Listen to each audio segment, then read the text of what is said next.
मोदी की नीतियों का वैश्विक अर्थव्यवस्था में बज रहा है डंका। चीन पाकिस्तान की लगने लगी है लंका। मेक इन इंडिया के जरिए मोदी ने चल दी है बड़ी चाल। पुतिन ने भी भारत पर जताया अपना एतबार। दोस्तों, आज दुनिया में भारत की एक अलग पहचान है। चाहे विश्व अर्थव्यवस्था की बात हो या फिर दुनिया के बड़े संगठनों का प्रतिनिधित्व करने की, भारत हर जगह हावी है। हर जगह उसका डंका बज रहा है। दुनिया के बड़े देश खुद इसके लिए मोदी की तारीफ कर रहे हैं। मोदी की नीतियों को विश्व अर्थव्यवस्था के लिए बूस्टर डोज मान रहे हैं। खासकर मेक इन इंडिया के तहत मोदी सरकार ने जो बदलाव किया है, उससे न केवल भारत की स्थिति मजबूत हुई है, बल्कि दुनिया के लिए वो एक बड़ा बाजार भी बन गया है। ऐसा बाजार जहां आज बड़े बड़े उद्योग लगाए जा रहे हैं और उनके द्वारा निर्मित सामानों का भारत में ही नहीं, दुनिया में व्यापार हो रहा है। भारत के इसी कदम से चीन की फटी पड़ी है। उसे लगने लगा है कि मोदी उसकी अर्थव्यवस्था की बैंड बजाकर ही दम लेंगे। दोस्तों, चीन का सोचना लाजमी भी है, क्योंकि जो देश अब तक चीन में उद्योग लगाने को प्राथमिकता देते थे, मोदी की नीतियों के चलते वो भारतीय बाजार का रुख कर रहे हैं। दोस्तों, हिंदुस्तान की इसी बढ़ती हुई ताकत को देखते हुए रूसी राष्ट्रपति ने उम्मीद जताई है कि नए साल में भारत एशिया और दुनिया में स्थिरता लाने का काम करेगा। दोस्तों, रूसी राष्ट्रपति ने ये बातें ऐसे ही नहीं कही हैं। जिस तरह भारत आज दुनिया के बड़े बड़े संगठनों का प्रतिनिधित्व कर रहा है, वो ये दर्शा रहा है कि आज का भारत श्रेष्ठ भारत है। उसके अंदर दुनिया का प्रतिनिधित्व करने की क्षमता है और वो दुनिया को एक नई दिशा दिखा सकता है। दोस्तों, मोदी का कद जैसे जैसे बढ़ता जा रहा है, हमारे दुश्मनों की खाट खड़ी होती जा रही है। वो बस इस साजिश में लगे हैं कि कैसे भारत की साख को बट्टा लगाया जा सके, कैसे उसे दुनिया में कमजोर मुल्क साबित किया जा सके। लेकिन वो जानते हैं कि मोदी के रहते उनका ये सपना कभी पूरा नहीं होगा, क्योंकि मोदी दुश्मनों की बैंड बजाना अच्छी तरह जानते हैं। दोस्तों, कुल मिलाकर कहा जाए तो आज भारत दुनिया का सिरमौर बन गया है। दोस्तों, यहाँ बड़ा सवाल ये उठता है कि मोदी ने आखिर वो कौन कौन सी नीतियां बनाई हैं जिससे आज भारत का हर तरफ गुणगान हो रहा है। क्यों आज दुनिया भारत को उम्मीद की नजरों से देख रही है। दोस्तों, दरअसल जब से मोदी ने हिंदुस्तान की बागडोर संभाली है, वो लगातार भारत को एक सशक्त राष्ट्र बनाने के लिए कोशिश कर रहे हैं। इसके लिए जी तोड़ मेहनत कर रहे हैं। इसी का नतीजा है कि आज भारत की दुनिया में तूती बोल रही है। दोस्तों, मतलब साफ है कि मोदी है तो मुमकिन है। आज के इस वीडियो में मैं आपको भारत के इसी बढ़ते कद, वैश्विक बाजार में उसकी बढ़ती साख के बारे में क्रमवार बताऊंगा। तो चलिए शुरू करते हैं। भारत में बनाएंगे, दुनिया को दिखाएंगे। मेक इन इंडिया से चीन की हवा खराब है।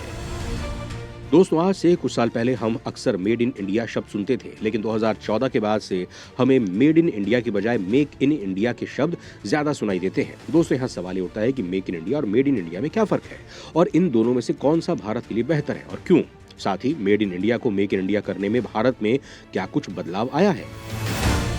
दोस्तों, मेड इन इंडिया के तहत ये अंतर्निहित शर्त नहीं थी कि भारत में बेचना है तो भारत में बनाओ, जबकि वास्तविकता ये थी कि हम खुद ही अपने आप में एक बड़ा बाजार थे और हैं। अगर ये अंतर्निहित शर्त पहले ही लगा दी होती तो भारत के पास क्रय शक्ति युक्त दुनिया का सबसे बड़ा उपभोक्ता बाजार बनने की ताकत होती। दोस्तों, मोदी सरकार ने इसे समझा और अपनी नीति के तहत ये जरूरी किया कि जिसको भारत में सामान बेचना है वो यहाँ कारखाना लगाए। दोस्तों, 2014 से पहले मेक इन इंडिया की अंतर्निहित शर्त नहीं होने के कारण कंपनियां विदेशों में माल बनाकर भारत में बेचा करती थीं। लेकिन अब मेक इन इंडिया पॉलिसी और इसके तहत जो तमाम सुविधाएं और इंसेंटिव दिए गए हैं, उसका नतीजा ये हुआ कि कंपनियों ने भारत में बेचने के लिए भारत में ही अपना सामान बनाने लगी हैं। इससे केवल उन्हें भारत का ही बाजार नहीं मिला, बल्कि यहाँ का बना माल विदेशों में भी बेचने का मौका मिला। दोस्तों, मोदी की इसी नीति की बदौलत भारत का आयात कुछ कम होने लगा और विदेशी तकनीक भी भारत को मिलने लगी है। दोस्तों, इसी का नतीजा है कि धीरे धीरे भारत वैश्विक निवेश का केंद्र बनना शुरू हुआ। दोस्तों, यहाँ सवाल ये उठता है कि मोदी सरकार ने इसके लिए कौन कौन से कदम उठाए, कैसे उद्योगों को भारत में आने के लिए प्रोत्साहित किया। दोस्तों, मोदी सरकार ने सस्ता कच्चा माल, सस्ता श्रम, एक जीएसटी, कम दर वाला आयकर, डिजिटल और भौतिक इंफ्रा, इन सब ने मिलकर मेक इन इंडिया को सुगम बनाया, जिससे विदेशी कंपनियों को लगा कि भारत में माल बनाना सस्ता है, लिहाजा वो भारत में उद्योग लगाने लगी।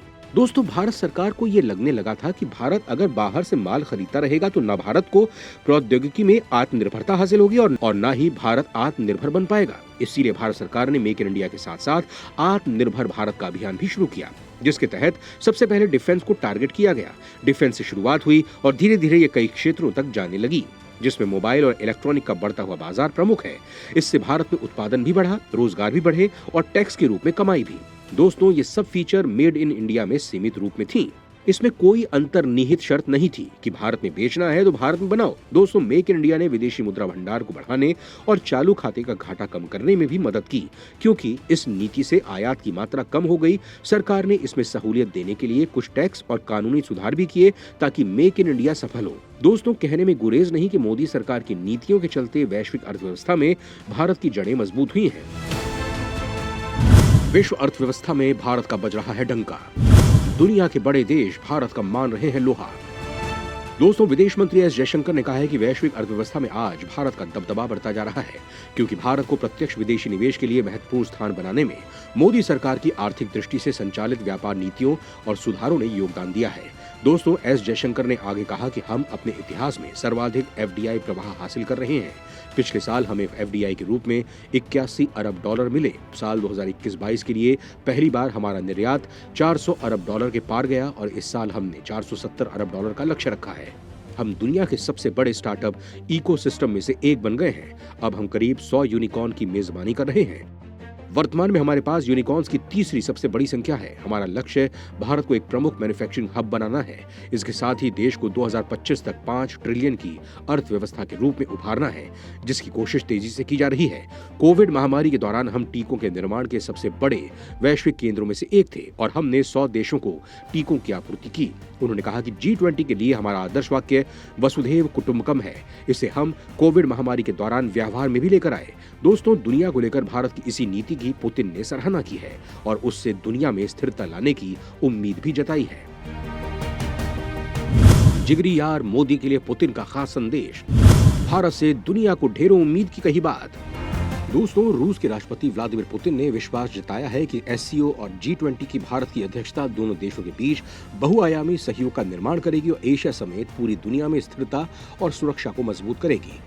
क्रेमलिन ने एक बयान में कहा कि राष्ट्रपति द्रौपदी मुर्मू और प्रधानमंत्री नरेंद्र मोदी को भेजे गए नए साल के संदेशों में पुतिन ने कहा है कि रूस और भारत ने 2022 में अपने राजनयिक संबंधों की 75वीं वर्षगांठ मनाई और दोस्ती, पारस्परिक सम्मान की सकारात्मक परंपराओं पर भरोसा करते हुए दोनों देश अपनी खास रणनीतिक साझेदारी को जारी रखे हुए हैं। पुतिन ने कहा है कि दोनों देशों ने ऊर्जा, सैन्य प्रौद्योगिकी और सहयोग के अन्य क्षेत्रों के अलावा बड़े पैमाने पर व्यापार और आर्थिक परियोजनाओं को अंजाम दिया। क्षेत्रीय और वैश्विक एजेंडे के महत्वपूर्ण मामलों के समाधान के लिए मिलकर कोशिश की। उन्होंने कहा, मुझे विश्वास है कि भारत की हाल में शुरू हुई SCO और G20 अध्यक्षता एशिया और पूरी दुनिया में स्थिरता और सुरक्षा को मजबूत करने के हित में है।